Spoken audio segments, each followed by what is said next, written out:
बिस्मिल्लाहिर्रहमानिर्रहीम, अस्सलाम वालेकुम। आप देख रहे हैं JN न्यूज और मैं हूं आपकी मेजबान सुंबल ज़िया। बुलेटिन का बाकायदा आगाज करते हैं और शामिल करते हैं अब तक की अहम तरीन खबरें।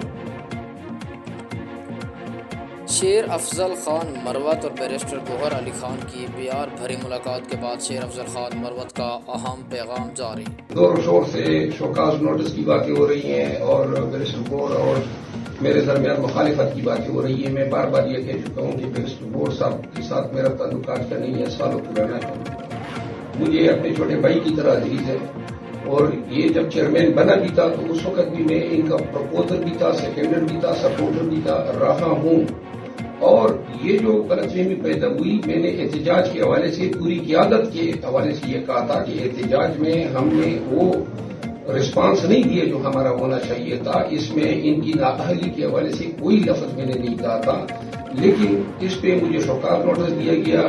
बैरिस्टर गौहर साहब मुझे कुछ नाराजगी का इजहार करते, मैंने आज इंटरव्यू में भी कहा जिम को कि मैं आधी रात को भी इनके पास जाने को तैयार था। आज मैं आया हूँ, मैं ये मालूम करना चाहता था कि मेरा भाई मुझसे नाराज है या शौकात नोटिस जो है वो खलाई मखलूक की तरफ से आया है। तो लिहाजा मैंने बैरिस्टर गौहर साहब को गले लगाया है, चूमा है और इस शख्स के माथे पे जो है कोई लकीर तक नहीं है।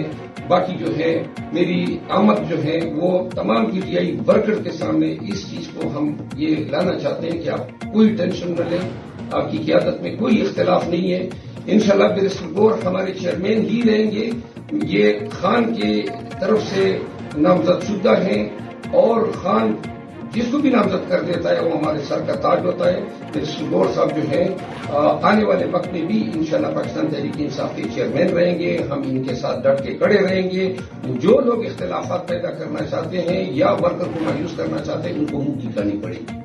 Thank you so very much. बिल्कुल ये आए हुए हैं। देखो पाकिस्तान तहरीक-ए-इंसाफ के जो इंटरेस्ट है वो हमें सबसे अजीज है। इस वक्त हमारा लीडर जेल में है, बाकी लीडरशिप भी बाहर आने में भी बड़ी मुश्किलात है।